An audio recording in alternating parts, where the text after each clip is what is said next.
Hello बच्चों, स्वागत है आप सभी लोगों का भौतिक विज्ञान की सुंदर सी क्लास में। मैं विपिन सिंह, आप सभी जानते हैं। और क्लास 12वीं की जो हमने एक नई स्टार्टिंग की है, एक नया चैप्टर को स्टार्ट किया था, किरण प्रकाश एवं प्रकाशिक यंत्र, इस चैनल पर, भूमिका मैम वाले चैनल पर। तो इसमें आप देख सकते हैं आज लेक्चर नंबर 3 पर हम पहुँच चुके हैं। तो 2 लेक्चर कंप्लीट हो चुके हैं। इसमें पहले लेक्चर में हमने पढ़ा था बेटा प्रकाश का परावर्तन, है ना। क्या पढ़ा था हमने? प्रकाश का परावर्तन।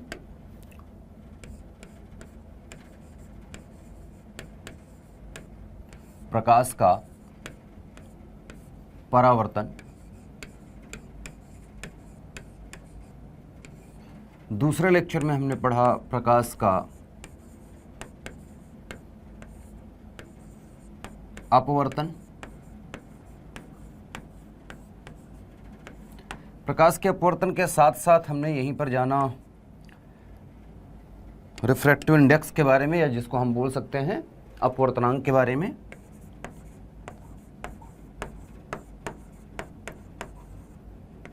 ठीक है। अपवर्तनांक में मैंने आपको बताया 2 तरीके के होते हैं। पहला है आपेक्षिक या निरपेक्ष अपवर्तनांक बोल दो आप। निरपेक्ष पहले लिख लेते हैं, निरपेक्ष अपवर्तनांक।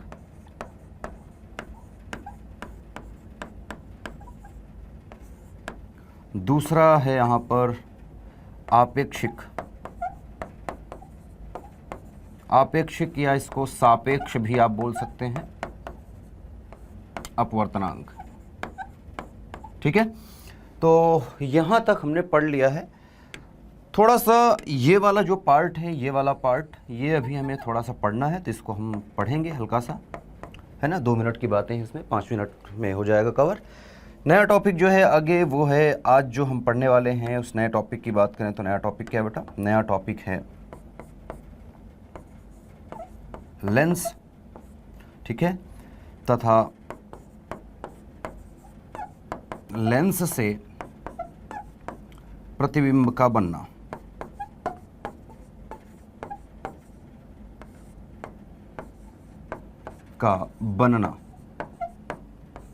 ठीक है। लेंस तथा लेंस से प्रतिबिंब का बनना या प्रतिबिंबों का बनना है, ये हम सीखेंगे। तो मैं उम्मीद करता हूं कि अब आप यहां तक तो समझ गए होंगे। अपवर्तनांक वाला जो कॉन्सेप्ट है वो यहाँ यूज़ होगा। इसमें स्नेल का नियम वगैरह आपको बता दिया है मैंने। तो अपवर्तनांक की बात चल रही थी, उसी को हम आगे बढ़ाते हैं। अपवर्तनांक को थोड़ा और समझेंगे, और ख़ास करके आपेक्षिक अपवर्तनांक। आपेक्षिक अपवर्तनांक, जिसको आप सापेक्ष अपवर्तनांक कह सकते हैं, अर्थात एक दूसरे के सापेक्ष अपवर्तनांक निकालना। ठीक है। चलिए जानते हैं ये क्या है। अपवर्तनांक वैसे ही जो है डिनोट किया जाता है, जैसे कि मैंने अभी आपको अपवर्तनांक को बताया था। स्टार्टिंग में 2 फॉर्मूले बताए थे। पहला फॉर्मूला बताया था कि म्यू बराबर हमने लिखा था साइन, या इसको ऐसे ही लिख लेते हैं, साइन आई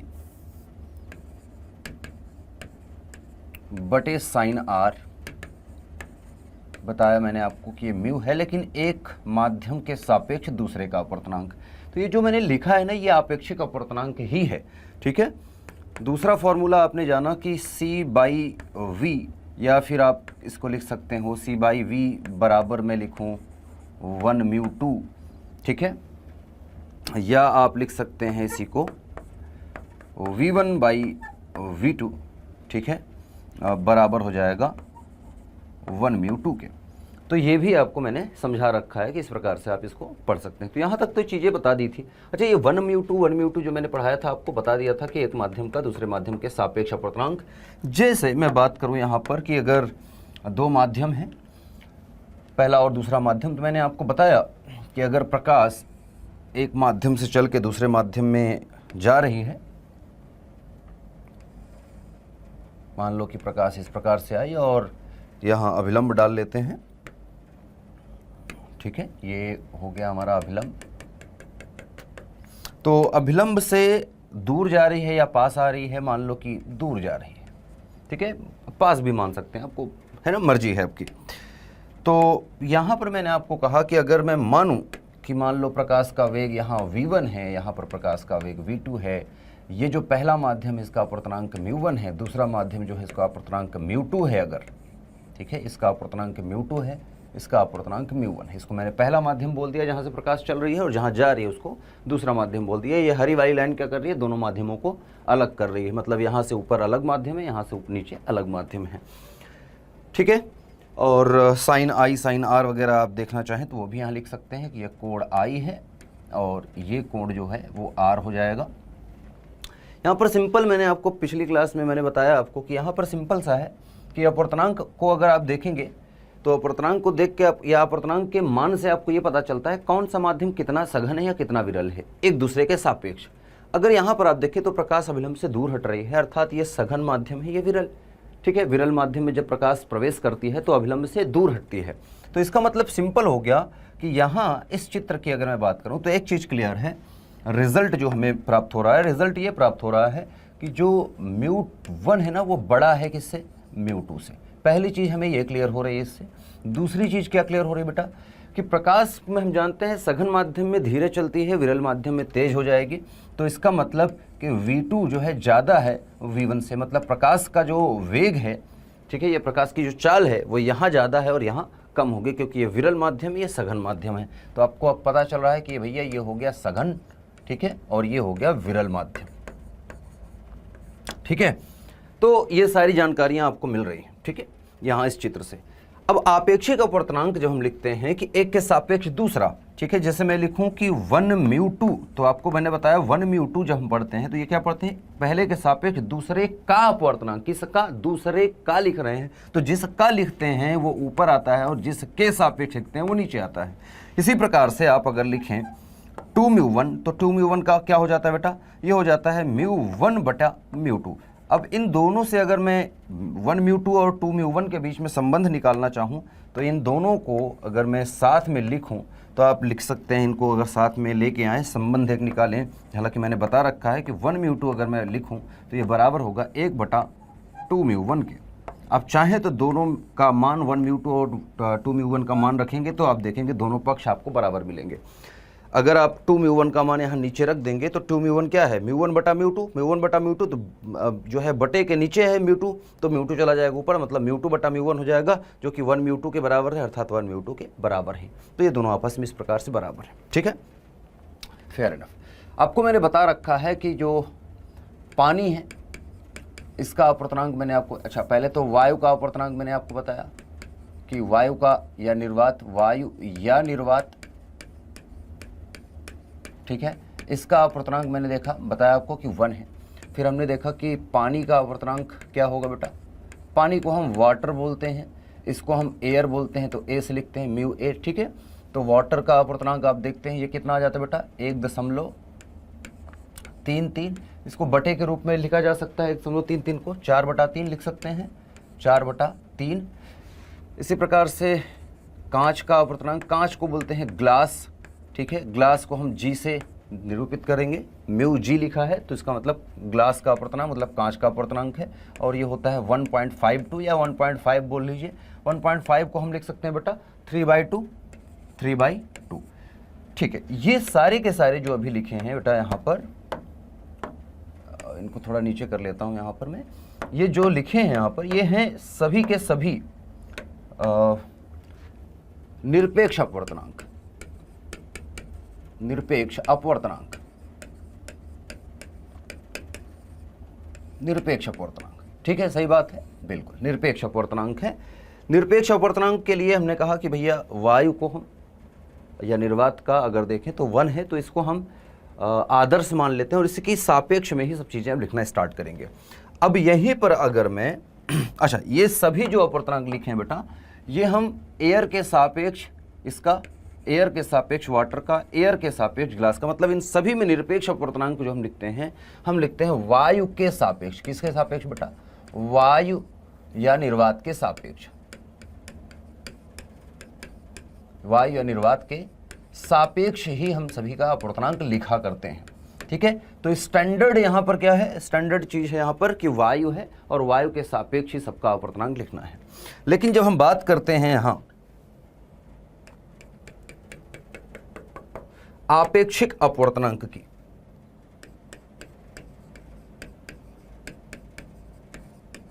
आपेक्षिक अपवर्तनांक की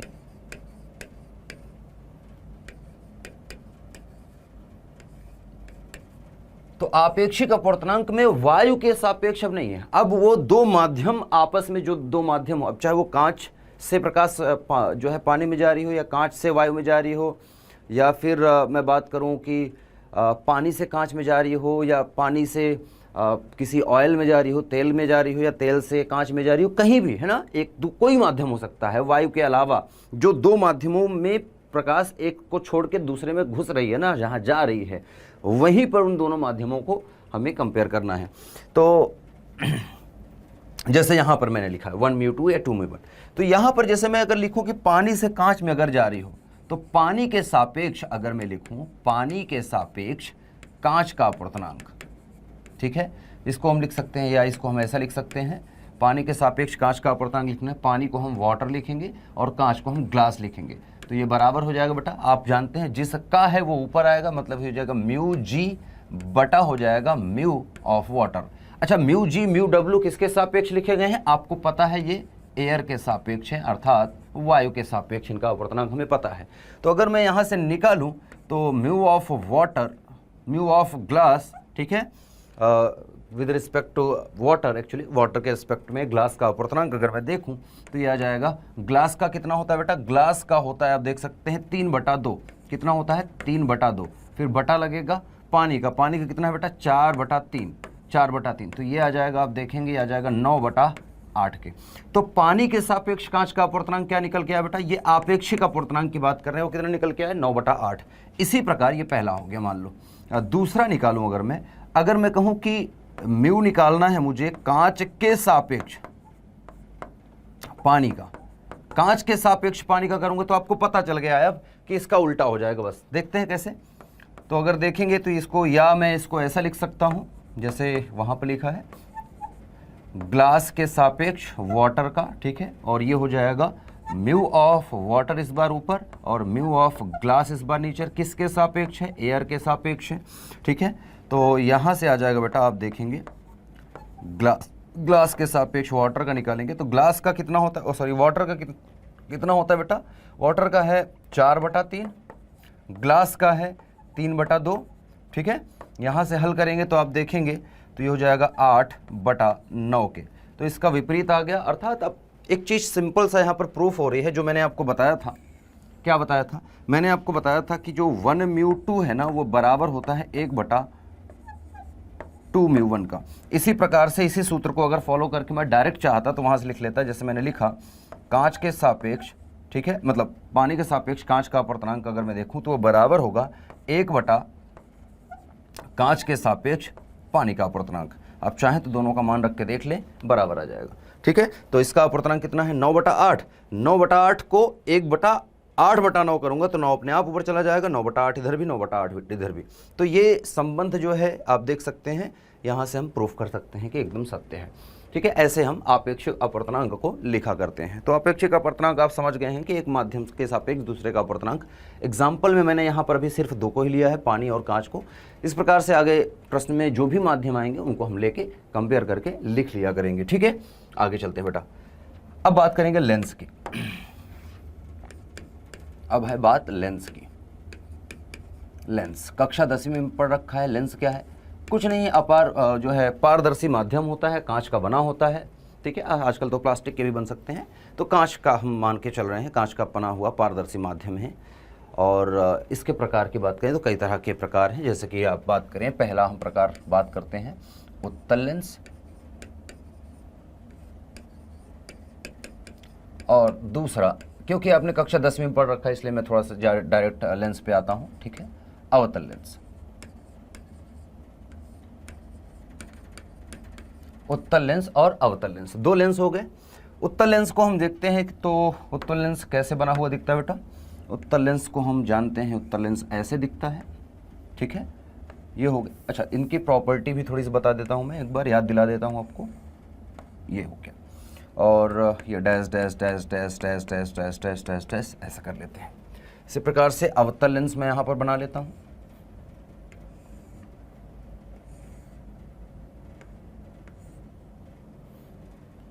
dash dash dash dash dash dash dash dash dash dash dash dash. ठीक है, इस प्रकार से हमने इसको कर लिया। इसको थोड़ा सा और नीचे कर लेते हैं, इसके सीधे में ही आ जाए। चलिए, तो दो प्रकार के आपको लेंस दिख रहे हैं, एक उत्तल लेंस, एक अवतल लेंस। तो ये पहला वाला आपको समझ में आ रहा है कि पहला वाला क्या है, उत्तल लेंस है,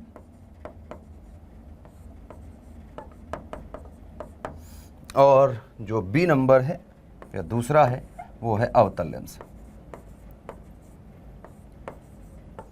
ये आप पढ़ रखे हैं, इसलिए मैं थोड़ा सा जल्दी इसमें चल के आपको आगे जो चीज़ें इसमें इंपॉर्टेंट है वो कहूँगा कि ध्यान दें। बीचों बीच जो लेंस होता है, लेंस का पॉइंट होता है, उसको हम ओ से निरूपित करते हैं। बीचों बीच यहाँ पर भी जो पॉइंट होगा उसको हम ओ से निरूपित करेंगे। ठीक है, ये ओ क्या है मैं अभी बता दूंगा।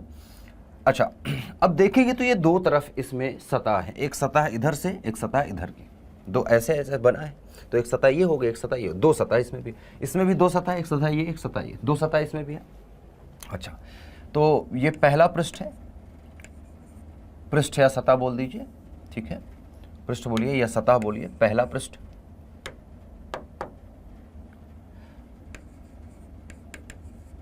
पृष्ठ 1, और इधर की तरफ देखेंगे ये है पृष्ठ 2। सिमिलरली यहां पर भी सेम चीज ही लिखेंगे, ये हो गया हमारा पृष्ठ 1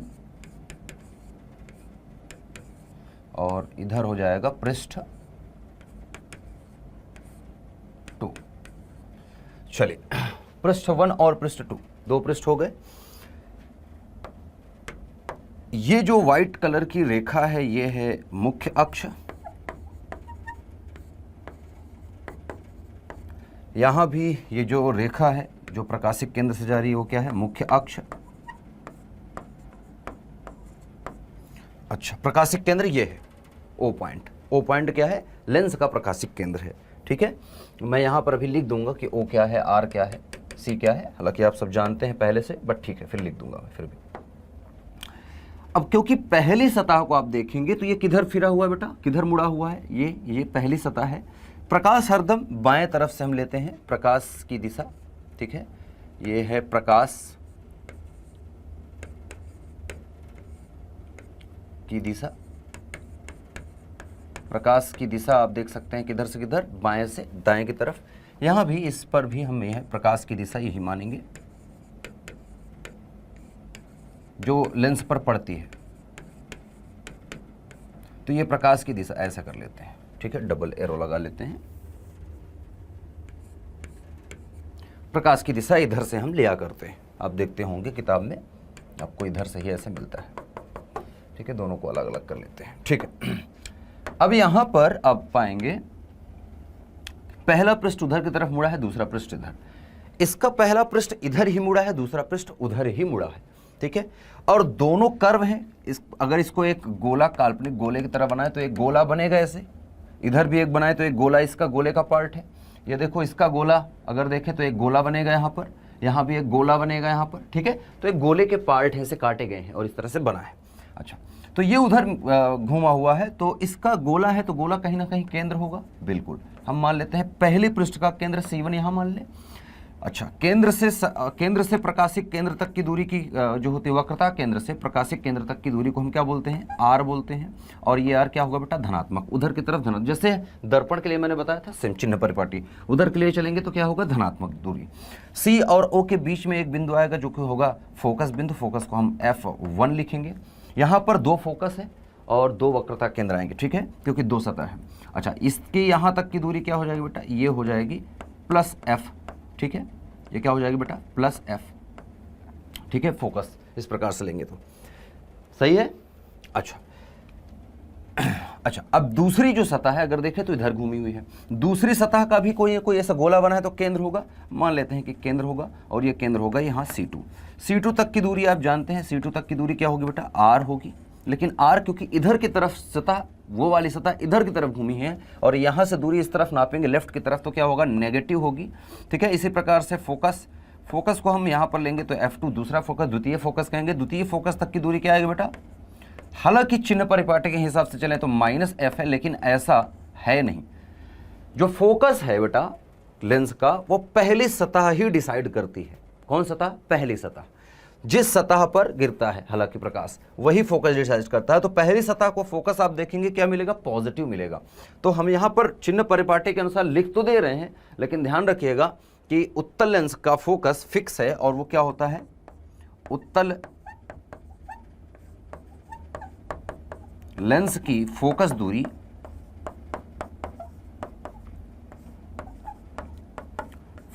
धनात्मक होती है बेटा।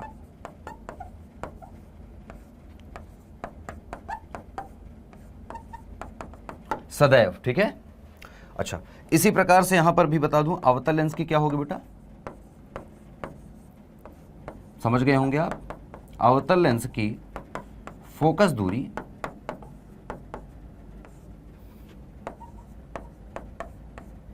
ऋणात्मक होती है।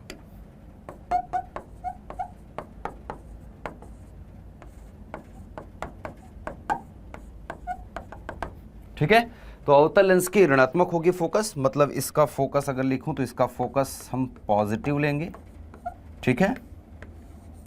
और इसकी फोकस की बात करें तो इसका फोकस हम नेगेटिव लिया करेंगे सवाल में, या लेना है आपको, ठीक है। ये रूल है, क्लियर।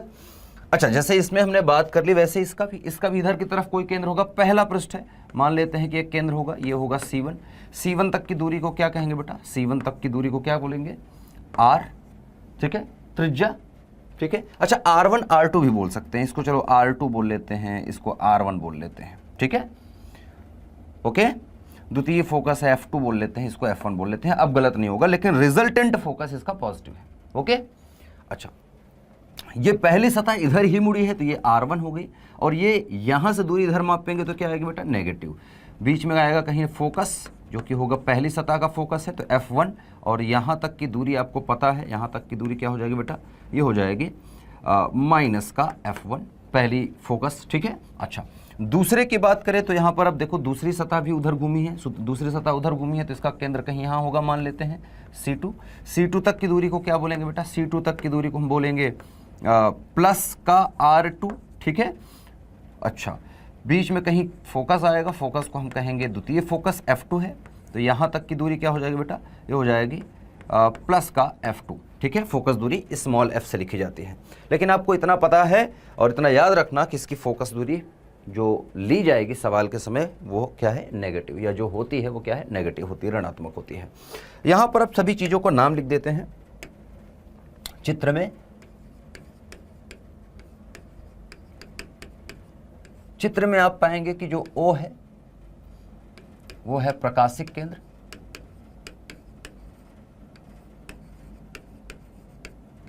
सभी दूरियां प्रकाशिक केंद्र से ही नापी जाती हैं, ये याद रखना, ठीक है। R1 क्या है बेटा, ठीक है, प्रथम या पृष्ठ 1 की त्रिज्या, पृष्ठ 1 की त्रिज्या, वक्रता त्रिज्या बोल लीजिए, त्रिज्या बोल लीजिए। R2 क्या है, पृष्ठ 2 की त्रिज्या। F1 क्या है, F1 F2 चलो छोड़ दो, फोकस आपको समझ में आ रहा होगा, बाकी कुछ है नहीं, ठीक है। तो सारी चीज़ें आपको पता है, और दोनों लेंसों के लिए आपको बहुत ध्यान से सोच समझ के डिसीजंस लेना है कि कब R1 होगा, कौन सा R2 होगा। तो प्रकाश जिस सतह पर पहले पड़ेगा वो पहली सतह है, ठीक है, और पहली सतह को उसी तरह से लेके आगे बढ़ेंगे। कक्षा 10वीं में ये दोनों लेंस आपने पढ़ रखे थे, लेकिन अब कुछ लेंस और हैं जो कि आपको कक्षा 12वीं की किताब में मिलते हैं, ठीक है। लेंस के प्रकार, लेंस के अन्य प्रकार या प्रकार की बात कर लेते हैं। लेंस के प्रकार तो मैं उत्तल के लिए बना दूं, अवतल भी वैसा होगा, चलो बना ही लेते हैं।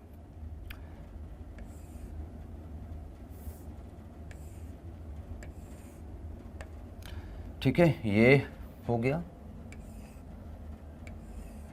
ये हो गया। अब आपको दोनों सेम लग रहे होंगे, बिल्कुल ठीक है, अच्छी बात है।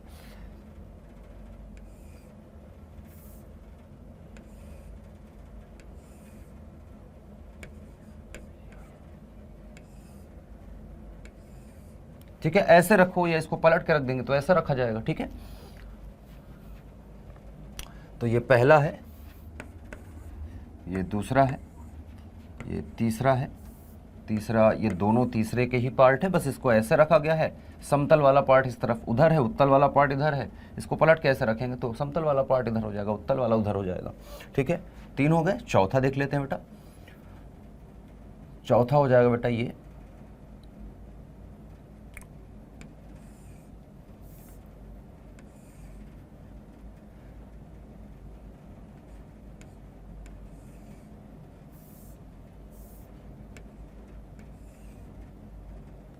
थोड़ा ऐसा करते हैं कि इसको पतला बनाते हैं। ओके ओके, थोड़ा गलत हो रहा है ये।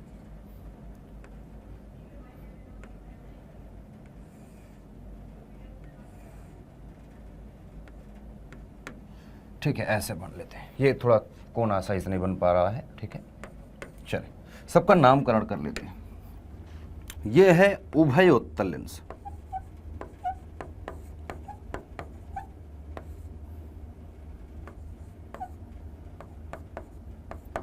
ये भी उभयोत्तल लेंस है, लेकिन इस उभयोत्तल लेंस में ये है खासियत कि R1 R2 के बराबर नहीं है, अर्थात दोनों त्रिज्या अलग अलग है।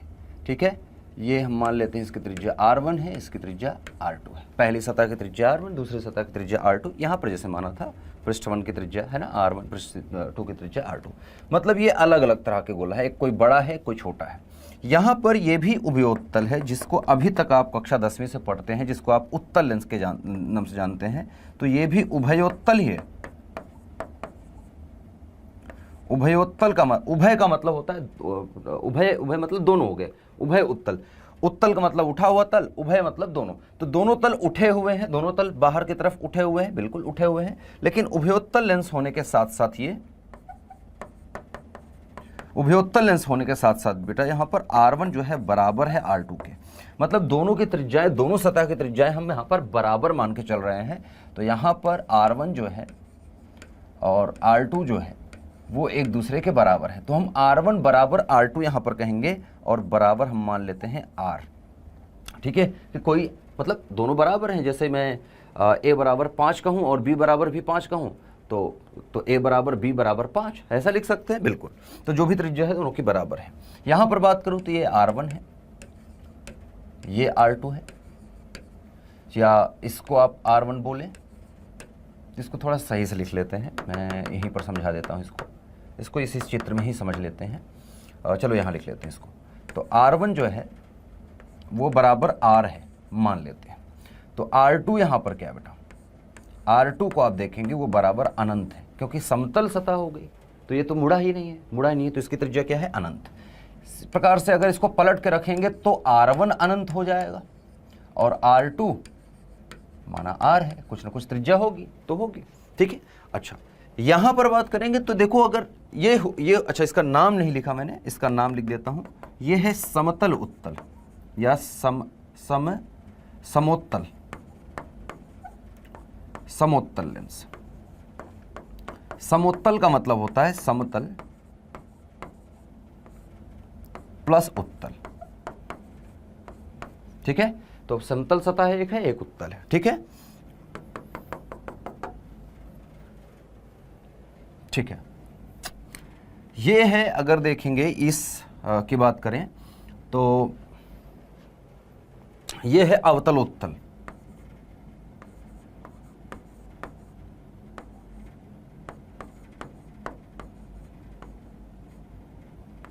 अवतलोत्तल, अवतलोत्तल मतलब एक सतह अवतल है प्लस एक सतह उत्तल है। एक सतह अंदर झुकी हुई है, एक सतह बाहर निकली हुई है। ठीक है, तो यहां पर अब R1 को देखें तो R1 और R2 फिर से यहां पर बराबर आपको नहीं दिखेगा। ठीक है, तो यहां पर भी आपका R1 बराबर नहीं है R2 के। ठीक है, एक चीज आपको पता है यहां पर, लेकिन R2 जो है वो बड़ी होगी R1 से।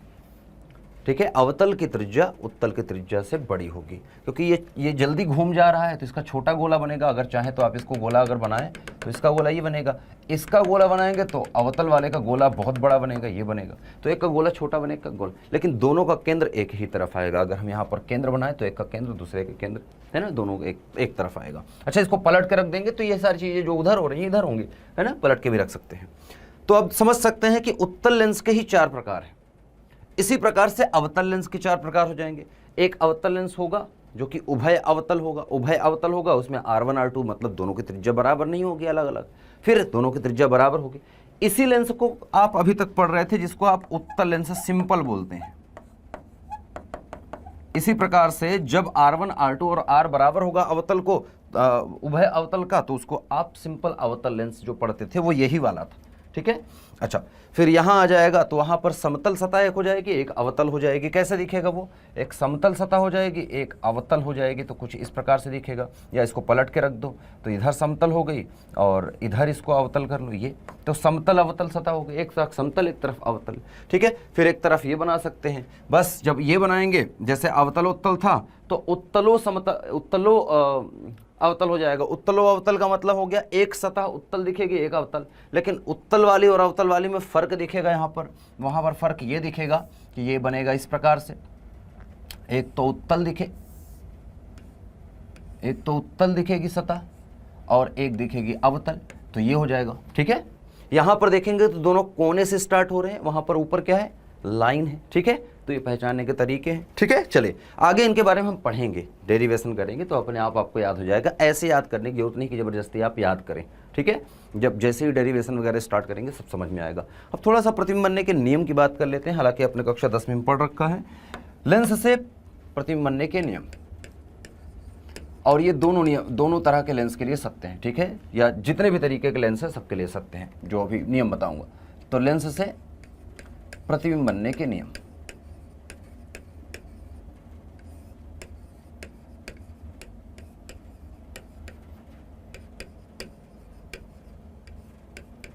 लेंस से प्रतिबिंब बनने के नियम या बनाने के नियम, कैसे बनते हैं प्रतिबिंब लेंस से, ये हम समझने वाले हैं।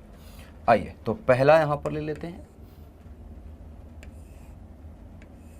उत्तल लेंस लिया हमने एक, तो जो हमने नियम दर्पण के लिए देखे थे ना वैसे ही है। देखो 3 जो है प्रकाश की रेखाएं चाहिए होती हैं, 3 कम से कम प्रकाश किरणें चाहिए। 3 से ज़्यादा होंगी तब भी ठीक है, 3 में आप समझ में जाएंगे कि कैसा प्रतिबिंब बन रहा है, कहाँ बन रहा है, ठीक है। तो जैसे बात करें कि समांतर प्रकाश किरणें अगर आ रही है, किसके समांतर आ रही है बेटा? किसके समांतर आ रही हैं? मुख्य अक्ष के। तो मुख्य अक्ष के समांतर अगर प्रकाश किरणें आ रही हैं तो ये लेंस क्या करेगा? अपने फोकस पर इसको केंद्रित करेगा, ठीक है। ये तो अपने सीधे ही चलती रहेगी और ये इस प्रकार से। तो लेंस क्या कर रहा है बेटा? प्रकाश को फोकस पर केंद्रित कर रहा है। आप देखेंगे ये फोकस पर इसने केंद्रित किया, जिस बिंदु पर केंद्रित करेगा वही इसका फोकस या मुख्य फोकस कहलाएगा। हालांकि ये पहली सतह का है तो F1 आप लिख सकते हैं, अदरवाइज सिर्फ लिखें F फोकस, ठीक है। तो फोकस या मुख्य फोकस,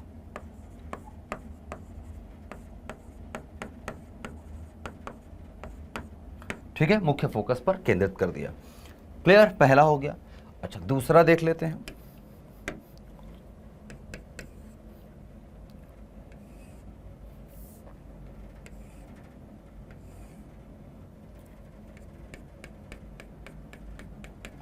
दूसरा है कि अगर प्रकाश एक केंद्र है ये ओ, अगर प्रकाश जो है फोकस से आ रही हो, ठीक है, मान लो इस फोकस से, द्वितीय फोकस, ठीक है, इसको F लिख लें या F2 आपको लिखना है, F2 लिख लो, मर्जी है, ठीक है। अगर फोकस से यहाँ से प्रकाश चल रही है और ऐसे जा रही है, लेंस पर पड़ रही है, तो ये क्या करेगा बेटा? इसको मुख्य अक्ष के समांतर कर देगा। क्या कर देगा? मुख्य अक्ष के समांतर कर देगा। सिंपल, कितना इजी है, ठीक है। तो इसका उल्टा है बस ये, ठीक है। अगर फोकस से प्रकाश जा रही है और लेंस पर पड़ रही है तो कहीं से भी जाए, कोई सी भी आप रेखा ले लीजिए, अगर मैं यहाँ लूँगा तो ये भी ऐसे सीधी हो जाएगी, तो सीधी कर देगा। सिंपल। चले तीसरा देख लेते हैं यहीं पर, इसको थोड़ा छोटा कर लें। चलिए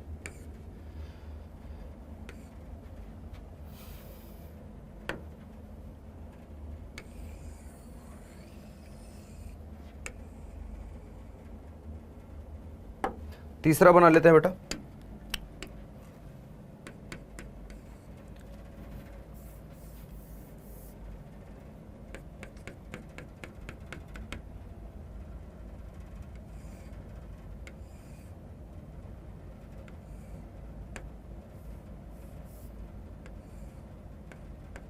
चले, प्रकाशिक केंद्र ओ बीच में ही रहेगा, ठीक है। अच्छा, यहां पर अब तीसरा क्या है, वहां पर तो हम वक्रता केंद्र से लेते थे तो क्या हो जाती थी बेटा, प्रकाश सीधी चली जाती थी। तो यहां भी है ऐसे, अगर मैं कहूं कि ये C1 है या C2 है मान लो, और इधर कहीं ये C1 है, तो प्रकाश को अगर हम ले C से अगर जाए प्रकाश और पड़े, ठीक है, मान लो प्रकाश जा रही है C2 से ऐसे और लेंस पर पड़ रही है, ठीक है, प्रकाश C2 से जा रही है और लेंस पर पड़ रही है कुछ इस प्रकार से, तो ये क्या होगा बेटा, इसी रास्ते चलती रहेगी। क्या कहते हो, चलती रहेगी।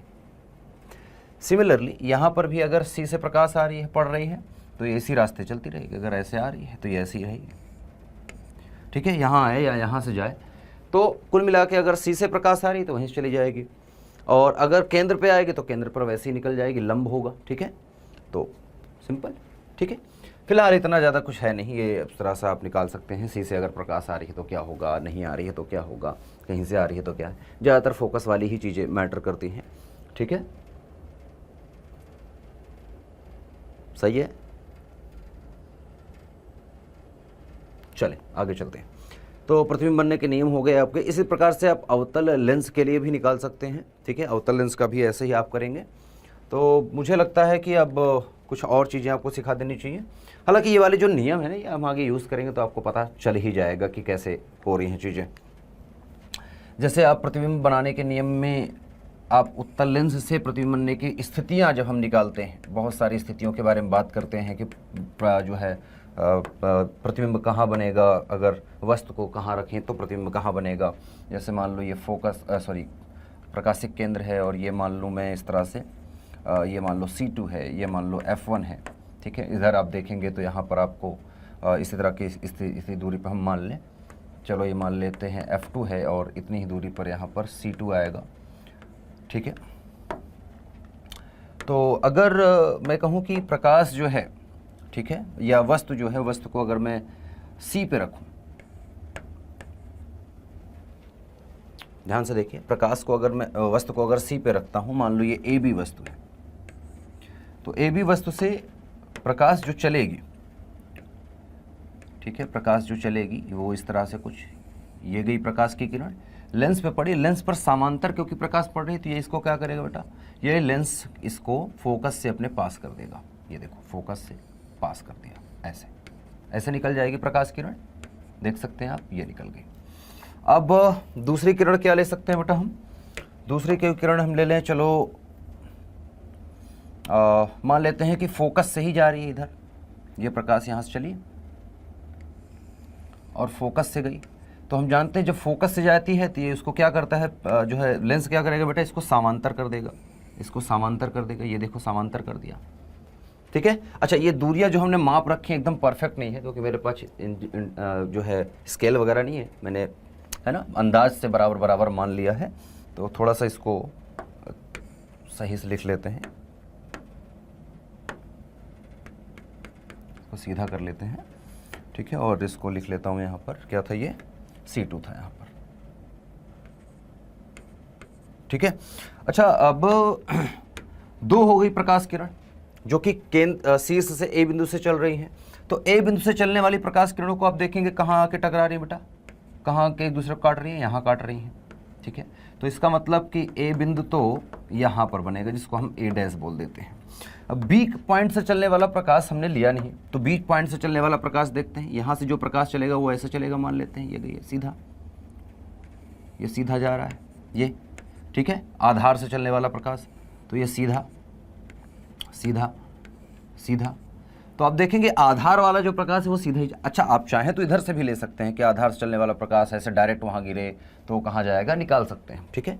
फिलहाल ये ले लिया, तो अब आधार यहाँ बन रहा है और शीर्ष यहाँ बन रहा है, तो एक चित्र यहाँ बन गया, मतलब प्रतिबिंब यहाँ बन गया, और प्रतिबिंब जो होगा वो क्या होगा बेटा, वो होगा A' B',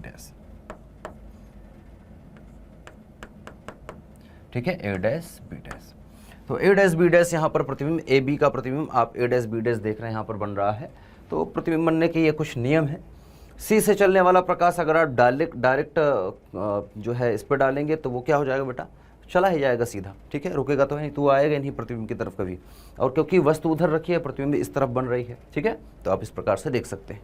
तो प्रतिबिंब बनने का ये नियम कक्षा 10वीं में पढ़ रखे हैं। ये सारी चित्र जो है 6 स्थितियाँ होती हैं इसके लिए, उत्तल के लिए, और 2 स्थितियाँ होती हैं अवतल के लिए। तो आप कक्षा 10वीं में पढ़ रखे हैं, पूरा टेबल बनी होती है। मैं उम्मीद करता हूँ कि आप वहाँ से देख सकते हैं, आप किताब में देखेंगे तो वो भी मिल जाएगा। अच्छा, एक चीज़ बता दूँ, ये आपके एग्ज़ाम जो है, एग्ज़ाम 12th के एग्ज़ाम के लिए बता दूँ आपको, 12th एग्ज़ाम के लिए या 12th एग्ज़ाम में नहीं आएगा, ये बनाने के लिए नहीं आता है, तो क्योंकि सिलेबस का पार्ट है नहीं, ठीक है, मोस्टली हट गया है। एनसीईआरटी का जो सिलेबस फॉलो कर रहे हैं बोर्ड, वहाँ से हट गया है। शायद एमपी बोर्ड में थोड़ा बहुत बचा है, और बाकी सारे बोर्ड में लगभग इसको हटा दिया गया है। तो ठीक है, तो ये आपको एग्ज़ाम में देता नहीं है, और देगा भी तो आप निकाल सकते हैं, क्योंकि ये तो प्रतिबिंब बनने के जो नियम है उन्हीं का यूज़ है, उन्हीं का उपयोग है, बस उनका उपयोग करके ही हमने बनाया कि भाई समांतर चलने वाली प्रकाश क्या होंगे, फोकस से जाएंगे। तो देखो ये भी समांतर चल रही है, नीली वाली देखो समांतर आ रही थी मुख्य अक्ष के, तो देखो फोकस से जा रही है, ठीक है, तो ये गलत नहीं है नियम। यहाँ से देखो ये फोकस पे इकट्ठा करिए, अगर बगल से जाके गिरेगी तो फोकस पे आएगी, और फोकस से चलेगी तो समांतर कर देगी, वही 2 नियम, ठीक है। तो 2 नियम, ये पहला और दूसरा नियम ही इंपॉर्टेंट है ज़्यादातर, आपको देखेंगे तो। और तीसरा वाला इतना कुछ खास है नहीं, इसको मैं नियम कहता भी नहीं, ये तो ऐसे ही, इसका यूज़ भी नहीं है। तो 2 ही नियम है एक तरह के आपके, ठीक है, इसको हटा देते हैं। फिलहाल आपके क्लास में मैं ज़्यादा नहीं रखूँगा इसको लंबा, नेक्स्ट क्लास से आपको आपका कक्षा 12वीं का ओरिजिनल कंटेंट मिलना स्टार्ट होगा। अभी तक बेसिक चीज़ें हम डिस्कस कर रहे थे, ठीक है। तो मैं उम्मीद करता हूँ कि आपको लेक्चर पसंद आया होगा, अपने दोस्तों के साथ शेयर करें और जुड़े रहें भौतिक विज्ञान सीखने के लिए मेरे साथ 0 लेवल से। बिल्कुल, भौतिक विज्ञान किसके साथ? मेरे साथ, विपिन सिंह। चलिए, बाय बाय, टेक केयर।